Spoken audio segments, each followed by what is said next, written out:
Hey guys, Brian Davis here. Super excited to be with you today, as always.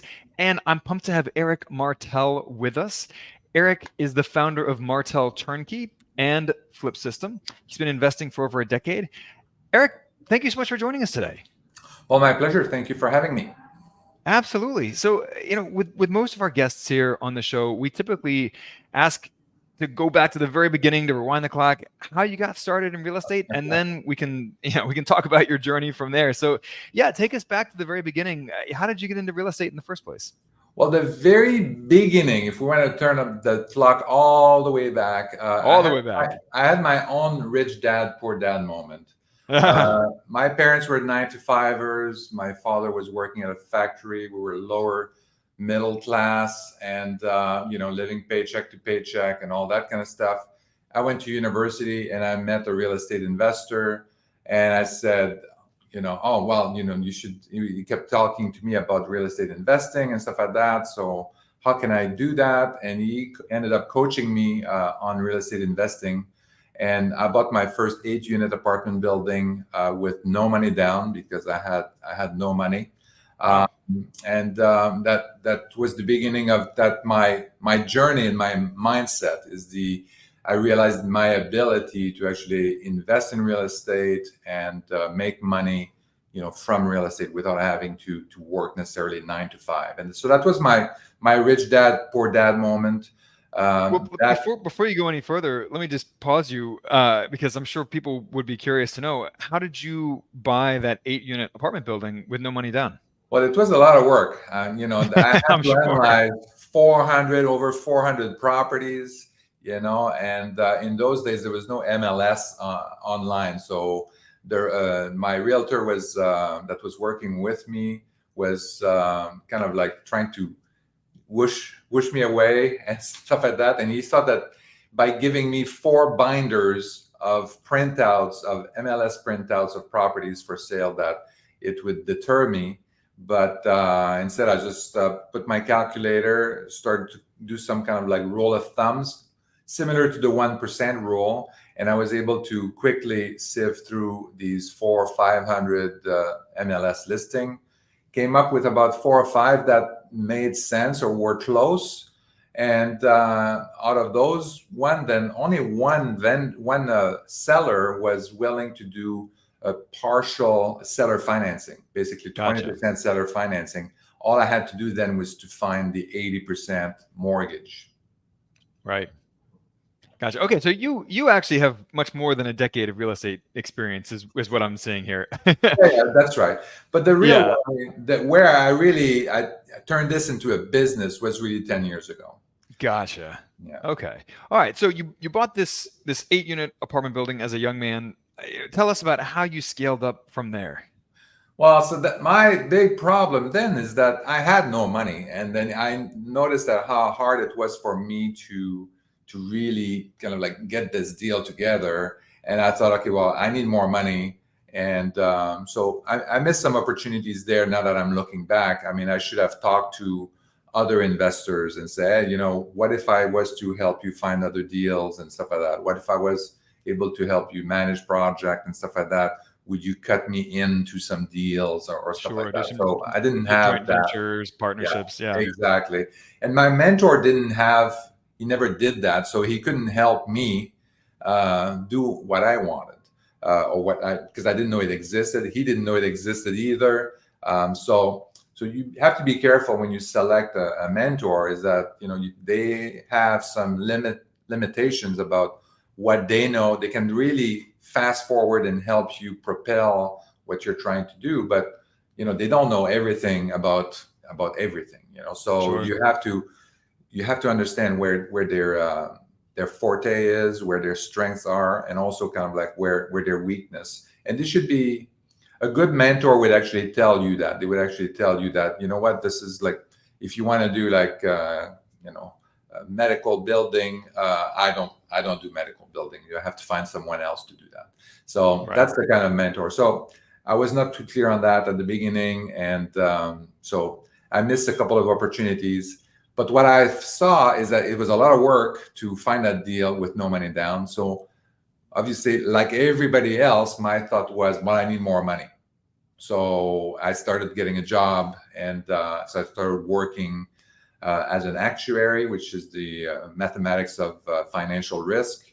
So I was working for insurance companies and all that kind of stuff, and pension plans, and so that was kind of my journey. So worked and worked and worked, and tried to buy rental properties in every city that I was in, but it was not as easy. You know, when you live in a big city, it's hard to find some good deals that are properties that are going to cash flow. Oh yeah, So absolutely.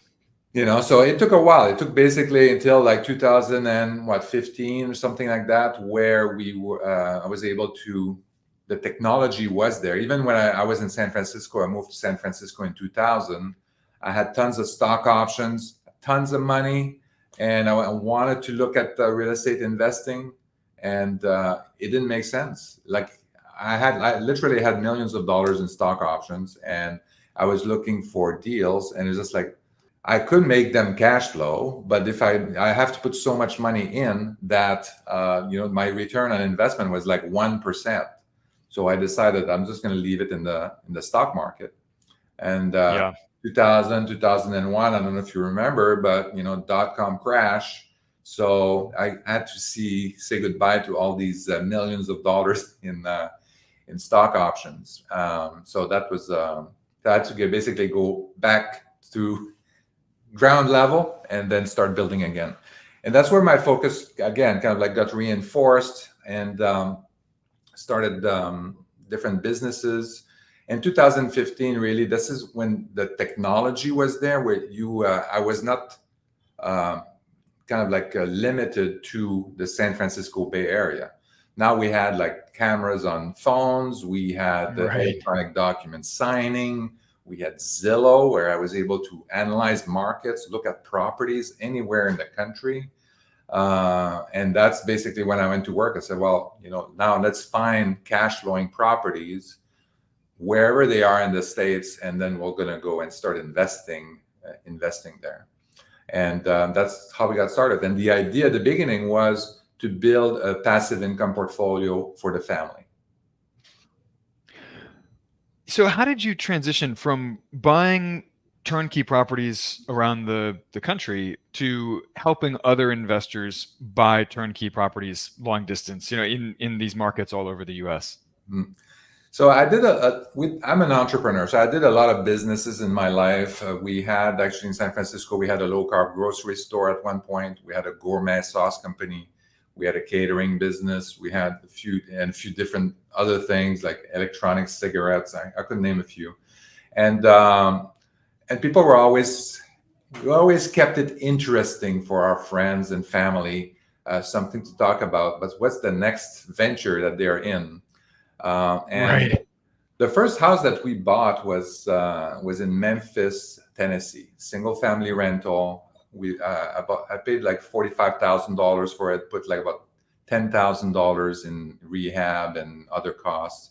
So I was in for $55,000, and I was able to refinance it at the end of the project after it was tenanted, and I was able to get all my money back. Plus, like I had an extra $5,000 on top of that. So infinite return. I had more money at the end of the project than I had at the beginning, and I had a cash flowing asset on top of that. I mean, sign me up. Of course, it doesn't happen like that all the time. It just happened that the first No. one that I did was like that. And I was Yeah. okay, that's it. Yeah, not every deal works out that well, but when you do have a deal like that where you do get all of your money back and the property is cash Yeah. flowing well, it's a Yeah. beautiful thing. Exactly. So it happened a few times, but I mean, that when you start like that, then I talk to my friends and stuff like that. Guess what? I bought this house and stuff like that. And then that's when it's like, you did what? You bought a house, a rental in Memphis? You paid how much? What are you talking about? Their brain just exploded when I was, because it's in San Francisco. I'm dealing with a lot of professionals and engineers and all that kind of stuff, and this was absolutely nonsensical to them that I was doing something like this, and but things were going very well. And a lot of them, they said, well, they were a little bit curious and said, well, can I invest with you? Like, can I, do a joint venture or lend you some money? Because we were really trying to grow this. We don't do anything small. So when we see something that works, we kind of like double down. So I said, yeah, if you want to lend us some money, we can, or if you want to do a joint venture, we can split the profit and all that kind of stuff. And that's kind of like how things started to get very interesting. And we did Memphis, then we did Cleveland, St. Louis. So things were going very well, and so well, in fact, that I said, I started looking at, I want more equity. I want more things that I want to invest more. I had already maxed out my HELOC on my house, but my house was in San Francisco Bay Area, so it had gained a lot of in equity, and I couldn't really access. There was a big pocket of equity that I couldn't access. I kept looking at it, and I said, okay, well, I could visualize the equity sitting on the couch all day watching TV while I was working. Right. And I was like, now you're going to go to work, buddy. And so I sold my house. And so now my friends, they were just like, again, their mind exploded when I tell people that I sold my house to invest in real estate, release all that equity. I was able to rent a house that was better, bigger, with nicer view and stuff like that, and nicer location, and for the same amount as I was paying for my total cost of ownership for the house that I had. And I didn't have any worries. And I had all that $1 million of equity that now I could release or unleash onto my portfolio and buy more real estate. And at that time, there was a lot of people that were interested in and start talking about, well, can I buy the property when it's done? Now they were kind of sold on the cash flow idea. And that's when Martel Turnkey was launched. We were basically doing these flips, buying the distressed property, renovating it, renting them out, and then we were selling them as absolute turnkey. We would connect them with the lender, the property manager, all of that. It was cash flowing from day one. Yeah, it's funny that you talk about blowing your friends' minds by selling your house to buy investment properties and invest in real estate. I too rent the home where I live. I say that my wife's work really rents the home that I live in. But yeah, I mean, I haven't owned the home where I live in over 8 years now. But I own a bunch of investment real estate.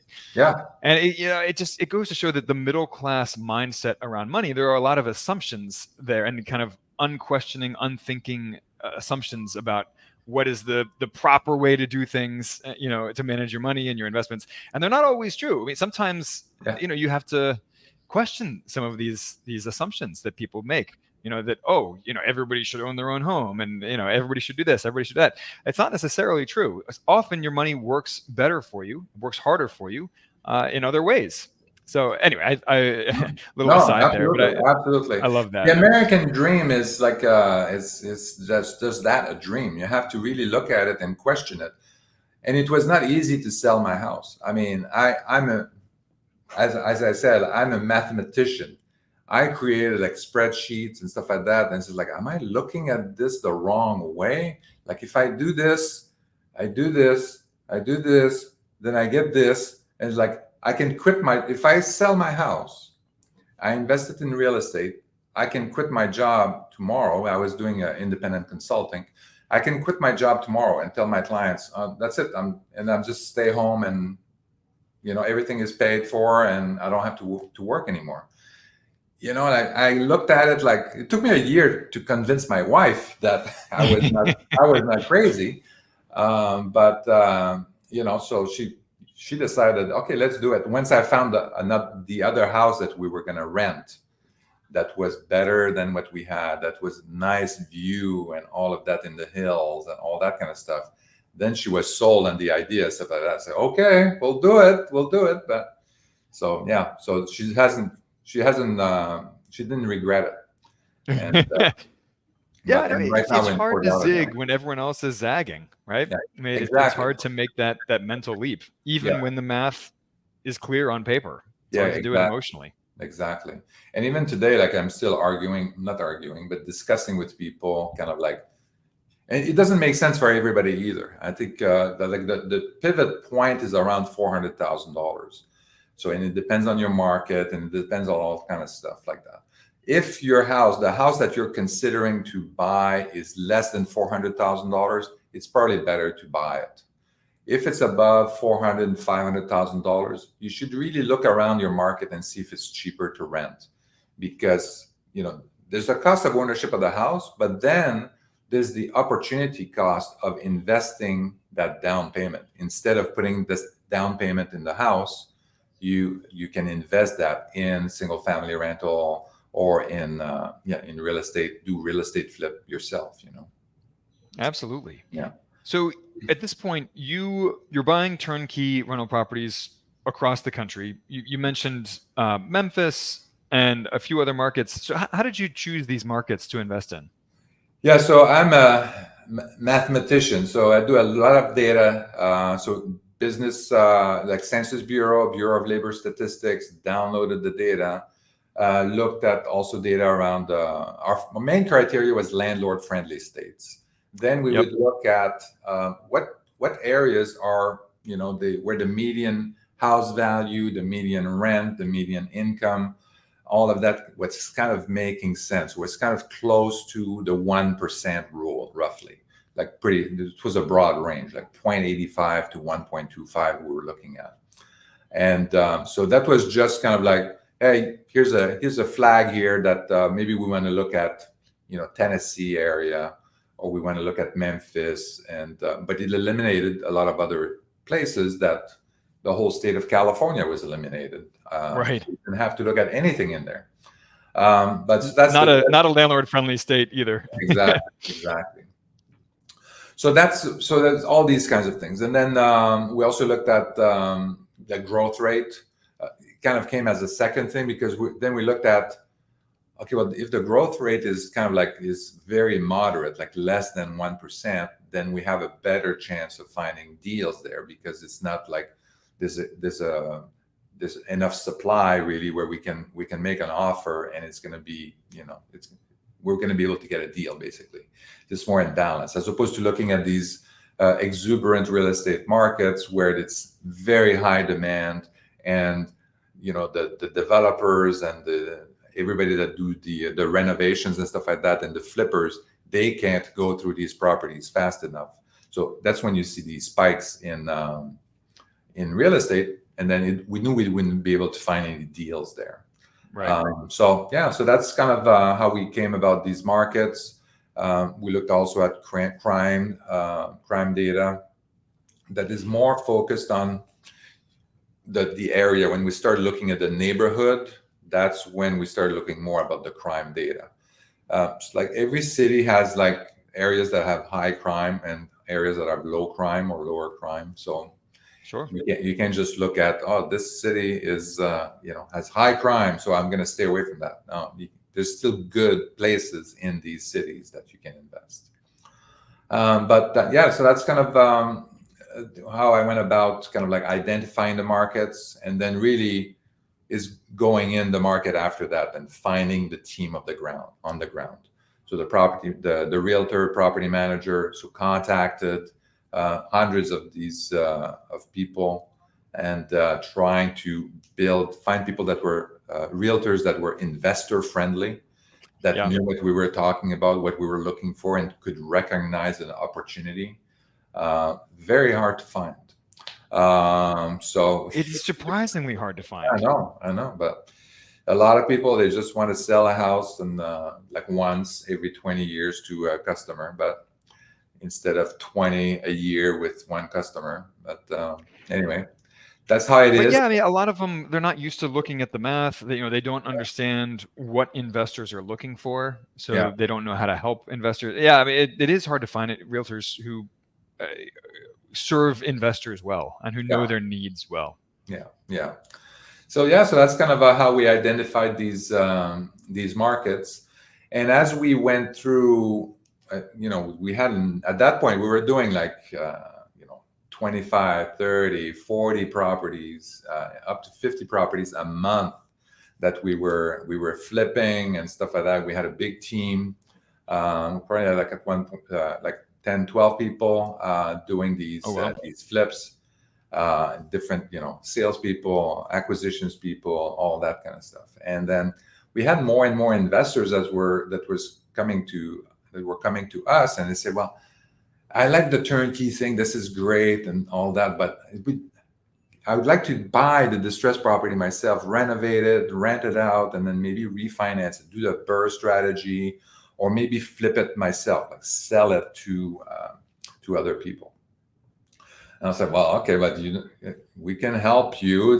That's when we started doing the online training, did mentorship, wrote a book called "Stop Trading Your Time for Money," where basically everything is in that book. You read my book, you know everything you need to know to do what I'm doing today.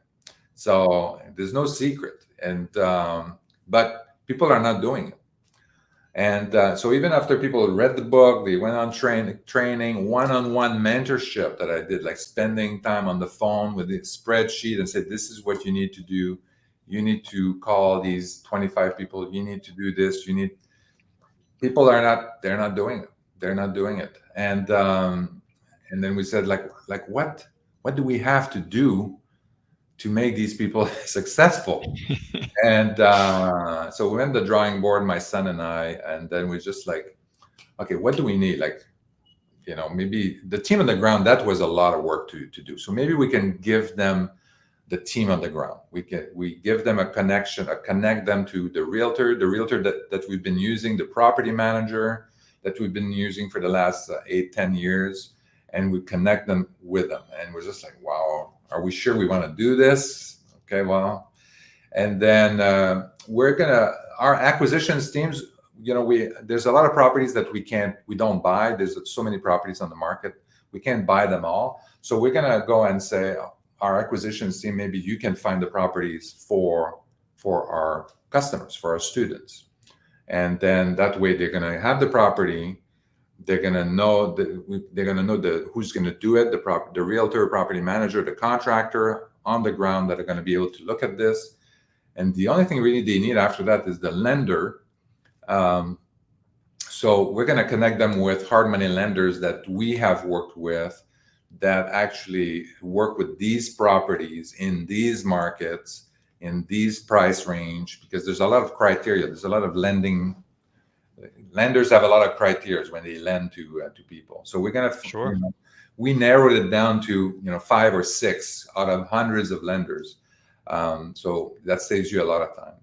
And that's when Flip System was born. So basically doing the online training still, the coaching, but you have the acquisitions team on top of that. You have the access to the hard money lender resources or network, the team on the ground, realtor, property manager, contractor. Then you have, excuse me, then all of that is in a property tracking system. So we have a custom application called Property Tracking System, or PTS. And in there, we're going to put properties for you. Everything is analyzed for you. You can obviously change the numbers and adjust and all of that. It does all the analysis for you, keeps track of all the data, the project, and all that kind of stuff. And really, the only thing you have to do then is like push a button and say, okay, I'm interested in buying this property. And then this is when the process begins of putting an offer, talking to your realtor, and making sure that's a good deal, and going through the due diligence and all that kind of stuff. No, it And, makes on total top of sense. that, there's 2 more things on top of that. The other thing is you're part of a community. So we have like actually a Discord group where if you can talk to other investors that are part of Flip System. When I was working full time, when I talk about people, friends, like blowing their brain about what I was doing, it's tough. It's tough when you work 9 to 5 and you're talking to your colleagues and coworkers, and then they don't understand what you're doing and they think you're crazy. And So now you're going to be surrounded with other crazy people, and then you can talk about your deals. And then finally, yeah, we're allowing also our Flip System student to sell the property on the Martel Turnkey website, to list their property there. I'm sorry about the fireworks, but I have something. Yeah, I was just noticing that. I think I can do this, and it does fireworks or something. I don't know. Yeah, no, it makes total sense that, you know, for the average person to succeed, you know, it really helps them to plug into an existing system. There's a saying that I have come to believe that's true, that people don't actually want to learn how to fish. They just want you to hand them the fish. Yeah. I mean, that's basically what we found with our online course, which is why we ended up creating our co-investing club. You know, we were selling this course, and you know, people were interested, but what they really just wanted was the deals. They just wanted to be able to put money into a deal and then go back to living their lives. And it sounds like what you're doing, it's similar concepts. You know, it's an entire system done for them. People are busy, you know. Yeah.